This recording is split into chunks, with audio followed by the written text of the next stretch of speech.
la culture et de la communication, le ministère de la Jeunesse, le ministère des Sports, le ministère de la Santé, le ministère de la Femme, de la Famille, du Genre et de la Protection des enfants, de l'enfance, le ministère du Développement industriel et des PMI et le ministère du Développement communautaire. Des arrestations ont été ordonnées et exécutées. Hier, la division des investigations criminelles nous a présenté 20 personnes. Ce matin, nous en avons reçu 7. Une garde à vue est actuellement en cours d'exécution au niveau de cette même unité d'enquête. Pour les 20 personnes conduites au parquet hier et les 7 de ce matin, nous ne sommes pas, bien évidemment, dans une approche de prédation. Il faudrait qu'on soit clair. L'objectif d'un parquet crédible et efficace, c'est de prendre en charge le phénomène criminel dans toute son envergure, en faisant en sorte que le trouble que la commission des faits criminels ou délictuels a pu causer à l'ordre public cesse. Bien évidemment, ce premier objectif est nécessairement rattachable à un autre, qui est celui du reclassement social de l'auteur, mais surtout de la réparation du préjudice. De sorte que la réglementation sénégalaise, en matière de prise en charge du phénomène de la délinquance économique et financière, prévoit et parfois même met la priorité à la suite de l'accaparement de deniers privés ou publics sur l'objectif de recouvrement. Et c'est dans cette optique que les personnes arrêtées, conduites au parquet et confiées aux différents juges d'instruction du TGI hors classe de Dakar ont spontanément, volontairement proposé de cautionner. Je précise à ce niveau que, en matière de détournement ou d'escroquerie portant sur les deniers publics, le Code de procédure pénale sénégalais, pour ceux qui ne le savent pas, dispose que l'octroi ou le refus de la mesure de clémence de la liberté provisoire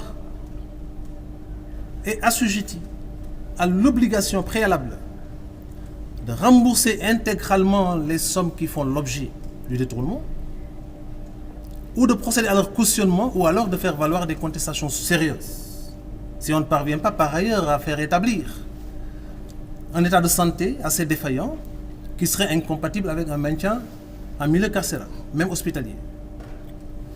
Pour donc pouvoir prétendre être apte à bénéficier de la mesure de la liberté provisoire, les différentes personnes conduites au parquet, confiées aux différents juges d'instruction, ont offert de cautionner. Ainsi, nous avons pu, entre hier et aujourd'hui, enregistrer des propositions de cautionnement, effectivement exécutées, ces propositions, portant sur la somme de 258 448 233 francs CFA. Des inculpations sont en cours. Les personnes concernées devant le juge d'instruction bénéficient de cette même possibilité d'offrir ce cautionnement. Des gardes à vue également, et les personnes concernées conduites au parquet auront la même possibilité, de sorte que ce montant provisoirement arrêté pourrait évoluer. L'objectif, ce n'est pas, je l'ai dit, je le répète, de nous transformer en prédateurs. Nous ne le sommes pas. Nous ne sommes pas des agents de recouvrement, nous sommes des autorités judiciaires. Quand la loi aménage une porte de sortie pour des personnes poursuivies, qui sont toujours couvertes du sceau de la présomption d'innocence, cette contestation, si elle n'est pas suffisamment articulée pour pouvoir caractériser les contestations sérieuses, doit nécessairement être accompagnée d'un cautionnement. C'est donc de l'argent qui est actuellement déposé au niveau de la caisse de dépôt et de consignation. Et à l'issue de la procédure, si les juridictions seront amenés à établir une responsabilité pénale et à s'engager dans un processus de déclaration de culpabilité, bien évidemment, ce sont des sommes qui reviendront au peuple sénégalais, qui avait souffert pour mobiliser ces maigres ressources et accompagner le processus de lutte contre le fléau du Covid-19. Si par contre ce principe de la présomption d'innocence consacré par les textes est validé plus tard par les juridictions de jugement, naturellement, les demandes de restitution pourront être adressées aux différentes autorités judiciaires concernées. Pour résumer et conclure sur ce point, considérez qu'entre hier et aujourd'hui, la division des investigations criminelles a conduit au parquet de Dakar, sur instruction de M. le procureur de la République de Dakar, 27 personnes. La plupart d'entre elles ont proposé de consigner et elles l'ont fait parce que les magistrats instructeurs ont accédé à leur demande. De sorte qu'entre hier et aujourd'hui, nous avons pu recouvrer la somme de 258 448 233 francs CFA. Les enquêtes se poursuivent.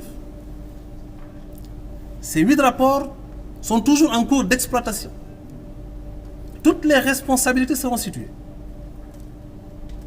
Toutes les pistes d'investigation seront exploitées et toutes les niches seront bien évidemment dépoussiérées pour qu'on puisse en définitive identifier tous les niveaux de responsabilité et tous les intervenants dans cette chaîne de prévarication pour qu'on puisse accompagner le peuple sénégalais dans cet élan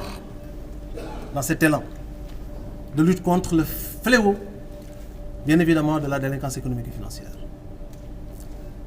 Je ngi leen di sant di leen gërëm ci teewaay bi di sant monsieur le procureur général mi ñu jox ndigal ñu toog fi wax ak yéen di leen xamal ne